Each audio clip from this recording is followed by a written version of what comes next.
Maybe you know this feeling. You sense it very clearly, that something is not good for you. Someone demands too much. Someone crosses your boundaries. Someone does not treat you with enough respect. And still, you say nothing. Or not really. Maybe you hint at something. Maybe you hope the other person will understand on their own. Maybe you get angry at yourself afterward. But in that decisive moment, you can't hold your boundary clearly. And that is exactly what we are talking about today. Not to criticize you, but to understand something that most people never learn about themselves. The real cause lies deeper than you think. Many people believe that missing boundaries are simply about insecurity or about being someone who needs harmony. That is true, but it is only the surface. Because people who cannot set clear boundaries have often learned something very early in life. It is not really about me. My needs are not important enough. My feelings are more of a disturbance. And if I show myself too clearly, I might endanger the connection. And this often begins very early, earlier than you might think.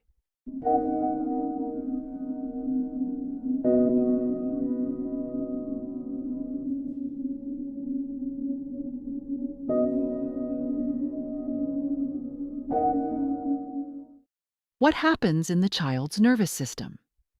A small child is completely dependent, emotionally, physically, psychologically.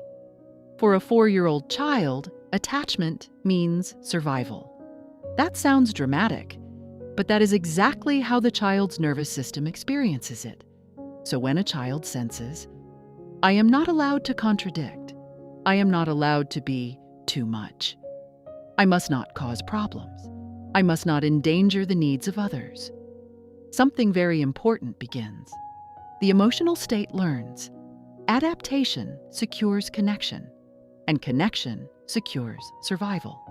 And through exactly this, the absence of boundaries becomes unconsciously linked with safety, which means, as an adult, setting boundaries does not just feel uncomfortable, it feels threatening, even when the mind state has long understood that no real danger exists. And that is exactly why many people do not understand themselves. They say, I actually know I should say something, but they still don't. Because the emotional state reacts from a much older place than the mind state realizes. What you learned from your parents without knowing it. Many people have experienced something else as well. They observed that a parent could not set boundaries either. Often it was the mother, sometimes the father. Perhaps that parent was very accommodating, very controlled, very focused on making sure everyone else was all right. And as a child, you unconsciously identify with that behavior, not through explanations, not through words, but through atmosphere, through observation, through emotional dynamics. Your system learns. This is how love works. This is how you stay connected. This is how you are a good person. And from exactly this, adults emerge who have extraordinary understanding for others, but very little protection for themselves. People without boundaries are not weak. I want to say this very clearly. People without boundaries were often emotionally highly adapted because they had to learn early to read their environment carefully. Their emotional state became extremely attentive. It learned, how are the others doing? What do they need? How do I prevent tension? How do I keep the connection stable? And that is exactly why many people without boundaries sense other people extraordinarily well, but themselves far too little.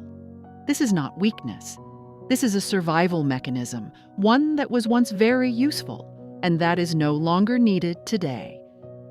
Why setting boundaries feels selfish. Many people believe that setting boundaries means hardness. That is a misunderstanding. Real boundaries have nothing to do with hardness. They have to do with clarity. A person with healthy boundaries does not set them to punish others, but to avoid losing themselves. But when you have never learned that your needs are allowed to matter, every boundary quickly feels selfish, and that is exactly where the guilt comes from. The ego state reacts immediately. Now you are disappointing someone. Now you are being difficult. Now you are no longer lovable. And through exactly this, many people fall back into adaptation, not because they don't know their boundary, but because their system cannot hold the emotional tension that the boundary creates. Setting boundaries is nervous system work. This may be the most important sentence in this video. Setting boundaries is not just communication. It is nervous system work. It is inner permission, and often a deep relearning of emotional survival patterns, because your system needs to slowly experience, I am allowed to set a boundary. And the connection does not automatically fall apart. I am allowed to show myself, and I am still safe. I am allowed to say no without being a bad person. And this does not happen through thinking alone, but through new experiences, through small moments in which you begin to take yourself seriously. Perhaps you say honestly, just once, that something is too much for you. Perhaps you don't respond immediately. Perhaps you disagree calmly, even though your system is afraid. And exactly these small moments slowly change your inner model of safety. What happens when you start setting boundaries? Here, I want to be honest. Setting boundaries does not mean that others will always like it.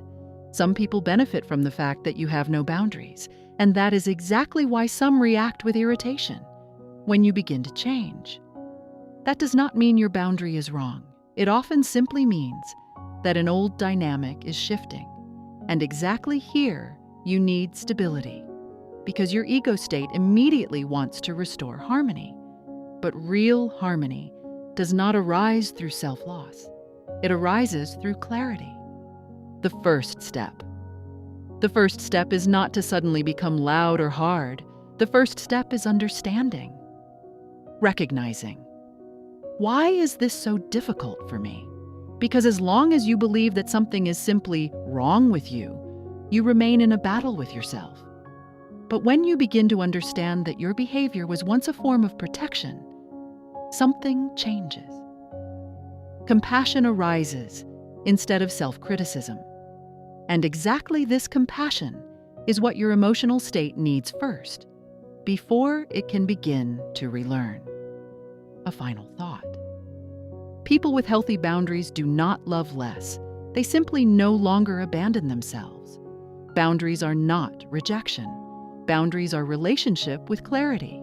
And exactly there, real inner freedom begins.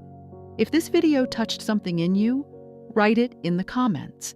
And if you want to understand more deeply how your inner system shapes your relationships, subscribe to this channel. Every video here invites you to see yourself more clearly, not to become someone else, but to return to who you already are.